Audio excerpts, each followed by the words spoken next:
You know Dave Griek as an integral member of our team here at NTV. What you didn't know about Dave is his father committed suicide when Dave was just 10 years old. We conclude our special series tonight with this candid interview.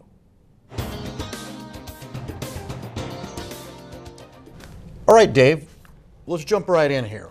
Why did your father decide to make the choice to kill himself? That's the great question. Why? I don't know. I've never had an answer for that. That's been the problem for me over all the years is why did he do it? He left a suicide note which had some mention of him not being a good father and he didn't feel like he was worthy and stuff like that, but that's only words on a paper. I don't know what was going on inside his head, and it's an answer I was looking for and I was hoping to find, and I've never been able to find it. Your father and your mother were divorced at the time? They had been divorced for 7 years at that point. So I would go and visit him during the summer. I would stay with him for the entire summer, and then during the school year, I would come back. And that's one of the toughest parts for me. We would always talk to him on Sunday nights. We didn't talk to him that Sunday night.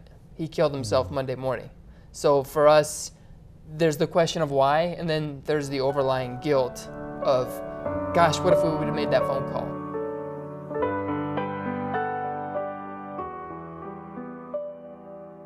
Dave, did you get help, and did your sister get help in the form of counseling?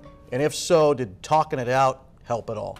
We both did get counseling. My sister took to it a lot more than I did. I didn't really want to talk about it because I didn't know who I was sitting across from. She couldn't feel the pain I was feeling.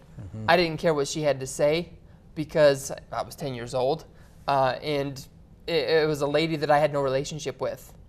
I wanted to talk about it with somebody who I had a relationship with, so I got to talk about it with my mother and stuff like that. But my sister took to counseling. It helped her quite a bit. She went for a few years. My mom tried to get me back in it a couple times, but it would be somebody else, and I just didn't want to have anything to do with it because I didn't know these people. They didn't know me. They didn't know how I felt, and they were going to listen, but I didn't think that they were going to be able to solve the problem and answer the questions that I had. So many people have been affected by suicide, Dave. You just have to ask people, and they have a scope of someone that they knew that committed suicide. But are we doing enough as a society to help families who are affected by suicide? I don't think so. It's been 20 years since my father committed suicide, 20 and a half now, I guess. And I was looking around just trying to find some information on what kinds of things are done in the area for suicide prevention.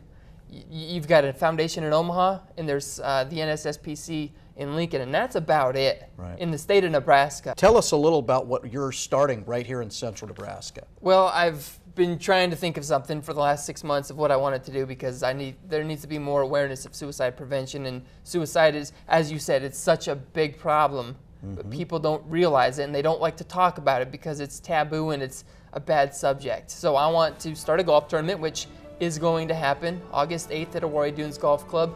I don't have a name for it yet, but it's going to be in conjunction with the NSSPC, the Nebraska State Suicide Prevention Coalition. And with that, what we're trying to do is start a new lost team here in Kearney, Buffalo County. It's the local outreach for suicide survivors. All right, so Dave's starting this outreach for suicide survivors in our area. It's in its infancy right now, but be ready to hear more in the very near future.